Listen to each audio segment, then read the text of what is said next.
Құранда аталған жемістер және олардың денсаулыққа пайдасы.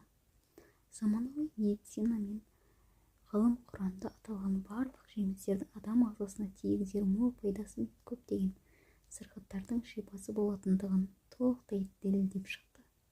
Мұнда ойлағанға мол ғибрат бар. Әсіресе олардың пісіп жетілуі бойындағы бай минерал мен дәрумен қоры таң қалдырмай қоймайды.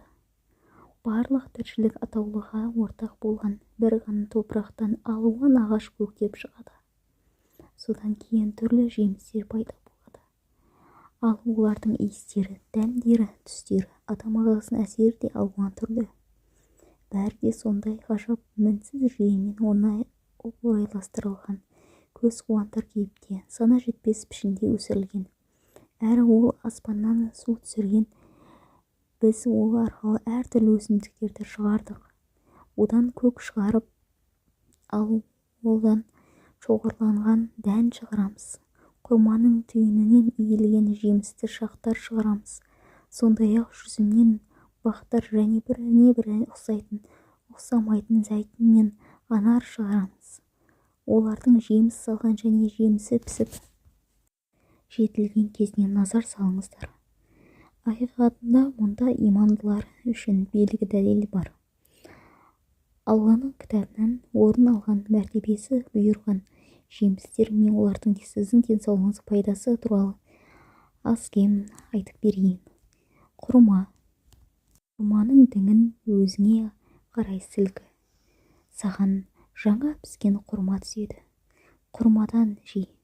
Су іш әрі тыныштыққа бөлен. Құрманың құрамдас бөлігін 15-ге жуық тұз және минералды заттар мыс, темір, магний, мырыш, марганец, фосфор, натрий, алюминий, кадмий, кобальт, күкірт, бор тағы басқа құрайды. Жемістің құрамында алмада, бананда, апельсинде жоқ 23 амин қышқылдары бар. Құрамында А, В1, В2, В3, В6, РР дәрумендер бар. Жүктілік кезеңінде әйел ағзасында В9 дәруменді деген сұранысқа 2 есе дейін артады.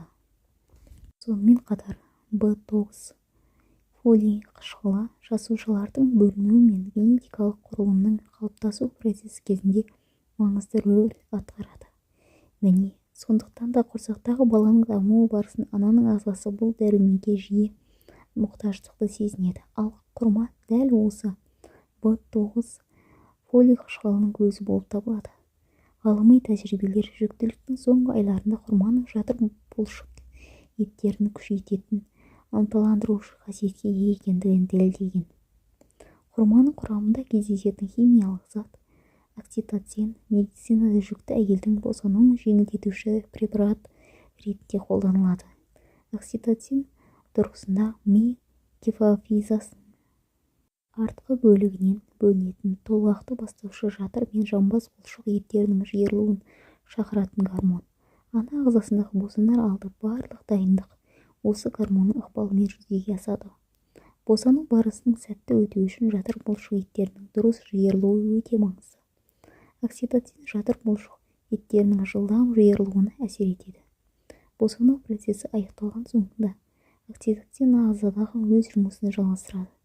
Яғни дүниеге жаңа келген сәби үшін ең маңызды саналатын ана сүтінің сүт бездерінен бөлінуін қамтамасыз етіп, механизм іспетті қызмет атқарады. Құрманың медицина саласы үшін ашылған бұл үлкен жаңалығына қол жеткізу тек ғылым мен техниканың соңғы жетістіктері арқылы ғана мүмкін болған. Ал бұл осыдан 14 ғасыр бұрын Құранда Мариям анамызға қатысты аяттарда баян етілген. Сондай-ақ құрма қатерлі ісік ауруларына қарсы заттарға бай, адамның жүйке жүйесіне игі әсер беріп, тыныштандырады.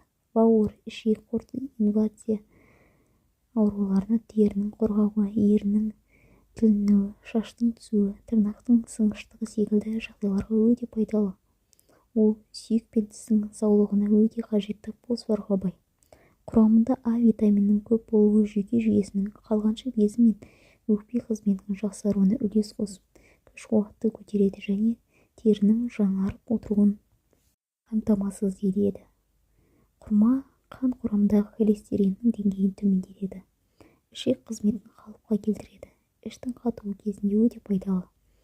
Көз ылғалдылығының сақталуына көмектесіп, түнде көргіштігін жақсартады. Інжір, антидемін, інжір және зәйтүнмен. Інжірде өз тарапынан түрлі дәруменге бай. Атап айтсақ, құрамында С, В1, В2 дәрумендермен қатар каротин, кальций, калий, фосфор, қант, пектин заты бар. Інжірдің құрамында эфир майы қан құрамындағы жүйелендіріп, оның қоюланып кетуіне жол бермейді. Ыстықты қайтаратын дәріні ішудің қажеті жоқ. Оның орнына күніне бір інжір жеп тұрсаңыз болады. Інжір мен зәйтүн тағамдылық және фармацевтикалық құндылыққа ие болғандықтан адам денсаулығына ерекше рөл атқарады.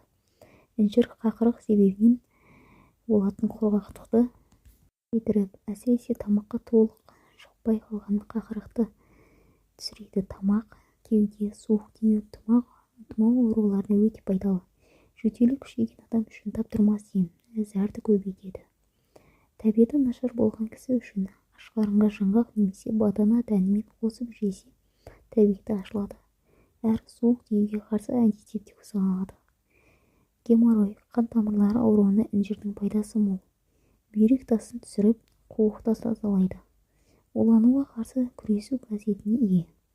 Кептірілген інжір де өте пайдалы. Мәселен, сүт немесе сумен қайнатып ішсе, қызылша, қышыма ауруларына, ыстық суықтан пайда болған қызаруларға пайдалы. Жүйке жүйесін тыныштандыру қасиетіне ие. Суға қайнатып ауыз қуысына шайса, ет жиек жараларына, ауыз қуысы ауруларына ем. Інжірдің жүкті немесе бала емдетін аналар үшін орасан зор пайдасы бар. Жүрекке, сүйектердің мықтылығына, ас қорыту жүйесіне көмектеседі. Қанды, ішекті тазартады. Зәйтүн. Сондай-ақ жүзімнен бақтар және бір-біріне ұқсамайтын зәйтүн мен анар шығарамыз. Олардың жеміс салған, жемісі пісіп жетілген кезіне назар салыңдар. Құрамында А, В, С, Д, Е, Ф, К витаминдері тотығу арқылы адам ағзасына қауіп төндіретін еркін радикалдармен күреседі. Сондай-ақ бойдағы сүйек пен бұлшық ет тіндерін қатайтып, асқазан, ішек жұмысын жақсартады. Басқа майларға қарағанда зәйтүн майында көп кездесетін линолей қышқылы денедегі холестеринді азайтады. Жаралардың тез жазылуын қамтамасыз етіп, көздің өткірлігін күшейтеді. Өз кезегінде фенолдары иммунитетті көтеріп, кәрілікті баяулатады. Зәйтүнді пайдалы ететін оны қанықпаған майлары. Оны тағамды қуыруға да, табиғи күйінде қорықпастан пайдалануға да болады. Сіздің ағзаңыз өзіне керектіні алып, артығын қабылдамайды. Зәйтүннің тағы да бір тамаша қасиеті қатерлі ісік ауруларының душар болу қаупін сейілтетіндігінде және оның бәрі де ғылыми түрде дәлелденген. Дәрігерлер зәйтүн майын тамақпен бірге күніне кем дегенде бір рет қолдану әйелдердің омырау безі обырының алдын алып, онкологиялық аурулармен күресетінін айтады. Себебі зәйтүн омырау безі обырының пайда болуын себеп болатын HER2 онкогеніне қарсы тұрады. Басқа майларға қарағанда оңай сіңіріледі. Сондықтан кез келген қан тобындағы адам пайдалана алады. Диабет ауруын емдеудегі зәйтүн майының ерекшелігін айтпай кетуге болмайды. Соңғы зерттеулер бұл майдың диабетті қадағалап тұра алатындығын көрсетті. Сондай-ақ күн сайын аш қарынға қабылданатын бір қасық зәйтүн майы иммунитетіңізді күшейтуге, артық салмақтан арылуға және ас қорыту мәселелерін шешуге көмектеседі. Зәйтүн майын қырынуға арналған кремнің орнына қолдануға болады. Теріңізді қырып қана қоймай, сондай-ақ ісініп қызарудан сақтайды және ылғалдандырады. Зәйтүннің пайғамбарымыздың оған Алланың игілігіне сәлем болсын жақсы көріп күнделікті қолданатын майы болғандықтан айта кету керек. Хадистерде майды бет күтіміне, шаш, қас күтіміне пайдалану керектігі айтылады. Шашыңыз құрғақ болса, ал бас терісіңіз қабықтанса, зәйтүн майын қолданып, шашқа арналған шипалы кондиционер дайындауға болады. Ол үшін жарты кесе ысытылған майды шашыңызға жағып, басыңызға арнайы телпек тағып, оның үстіне сүлгі орып, сол күйде 45 минут отыру қажет. Уақыт өткен соң шашыңызды су сабынмен жақсылап жуу керек. Бұл әдіс шашыңыздың әдемілігін қайтару үшін өте тиімді. Банан. Жемістері шоғырланған банан ағаштары арасында. Банан дәмді әрі жеңіл жеміс. Ағзада тез қорытылып қана қоймайды, денсаулыққа әкелер пайдасы мол. Бананның 100 граммында 376 мг калий бар. Бұл шамадан артық сұйықтықты ағзадан шығару үшін жеткілікті. 100 грамм банан 2-3 грамм жасынақ болады. Ол қан құрамындағы холестериннің шамасын төмендетіп, жүректі аурулардан сақтайды. Ауыр жұмыс күнінен кейін тынығып демалуға банан сусыны көмектеседі. Банан және басқа да сүйікті жемістеріңізді манго, ананас секілді блендерге өтіп, йогурт, бал, апельсин шырынын қосыңыз. Банан мықты афродизиак. Калий, А дәрумені, табиғи қанттар күтпеген сезімдердің бастамасы бола алады. Қаны аздыру үшін банан таптырмайтын тағам. Оның жұмсақ затындағы темір мөлшері айтарлықтай көп болуы анемиясы бар адамдардың тағам рационына қосуға бірден-бір себеп болады. Банан құрамында көп калий қан тамырларының жағдайын жақсартып, инфаркт және инсульт пайда болуының жиілігін азайтады. Гипертонияға ем. Бананда бар антиоксиданттары және амин қышқылдары ағзаны қолайсыз факторлардан қорғап, қорғаныштық қасиетін, яғни иммунитеттігін жоғарылатады. Банан бүйрекке оң әсер көрсете алады. Пайдалы заттар, микроэлементтер бүйрек қызметін көмектесіп, құм мен тастардың арылуға көмегін тигізеді. Банан жүрек айну немесе жүктілер токсикозы кезінде көмектесетін ғажап тағамдардың бірі.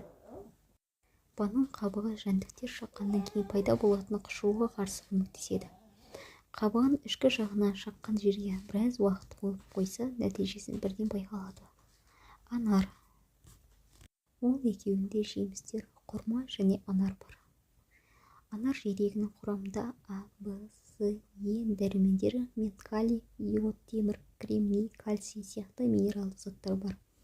Ал анар шырынында шарап немесе көк шайға қарағанда антиоксиданттардың мөлшері өте көп. Анар құрамында С дәрумені ағзаның сыртқы ортаға әсерінен қорғайды. Ауыз қуысы, тері, тамақ, тіс инфекциялық ауруларға алдын алады. Салқын күндер тұмау, суық тиюден сақтайды. Анар адам ағзасында кез келген дерттен айығуға жол ашады. Қан құрамындағы гемоглобин мөлшерін арттырып, иммунитетті күшейтеді. Анар немесе оның шарына әсіресе мектеп оқушылары мен сынақ тапсырылғалы жатқан студенттерге аса пайдалы. Оның құрамындағы минералды заттар мен жеміс жидегі қанды ми жұмысын жақсартып, ойлау қабілетін арттырады. Гастрит, асқазан жарасы тағы басқа түрлі асқазан ауруларымен зардап шегетін жандардың анар шырынын қайнаған сумен араластырып пайдаланғаны жөн. Себебі шырын құрамында әртүрлі қышқылдар асқазан ауруларын асқындырып алуы мүмкін. Анар шырыны асқазан, бүйрек, бауыр, өт, диабет, анемия, қан тамырлары ауруларының асқынған кезде көмекке келеді. Сондай-ақ анар шырынының физикалық, лазерлік, химиялық терапиямен қабылдағаннан кейін ішкен жөн. Себебі анар шырыны емнен кейін ағзада қалып қойған зиянды қалдықтарды көзін жояды. Жүзім. Әрі онда құрма бақтары және жүзімдіктер жасадық, және онда бастаулар ағыздық. Жүзімнің құрамында Р, С, В1, В2, В6, Д, Е, РР дәрумендері калий, магний, кальций, фосфор, кобальт, никель, титан, бор, алюминий, силиций, йод, цинк, күкірт және марганец секілді микроэлементтер болса, піскен жүзімнің 100 граммында 154 грамм карбондық гидрат, 1 грамм протеин, 1 грамм май 21 грамм фосфор, 0,6 микрограмм темір. Аз басым болса да, басқа да элементтер, түрлі дәрумендер су кездеседі екен. Жүзім құрамында магний адам денесінде, мидың да тынығуына да ерекше әсер етеді. Ол бауыр ауруларының, қан аздықты емдеуде көп қолданылады. Құрамындағы жеміс қышқылдары бүйрек пен ішек жүйесінің жұмысын реттеуде, қанның тазаруы мен майдың еріміне көмектеседі. Дененің вирустарға қарсы тұруын күшейтеді, сондай-ақ онкологиялық аурулардың алдын алады. Жүрекке жақсы әсер етеді, тамырларды қатайтады, қан ұюының алдын алады. Жүзімді қаны қою адамдарға ұсынған жөн, өйткені ол аспирин секілді қанды таратып, жүрек жұмысын жеңілдетеді. Жүзім асқазан ішек жолдарының жұмысын реттейді. Қант диабетін емдеуде қолданылады. Астмасы бар адамдар үшін пайдалы. Адам терісінің балғын әрі жас болуын ықпал етеді. Жүзім қартаю процесіне қарсы, яғни ағзаны жасартады. Жүзім шырынын ағзадағы шлактардан арылу үшін пайдаланады. Жүзім қабығында орналасқан пигменттер иммунитетті нығайтады. Сол себепті қою түсті жүзім пайдалырақ болып есептеледі. Қазіргі таңда жүзім косметологиялық саласында бет терісіне арналған кремдер жасау үшін және целлюлитке қарсы өнімдер үшін қолданылып жүр. Жүзім еркектерге белсіздіктен арылуға көмектесетіндігінде дәлелденген.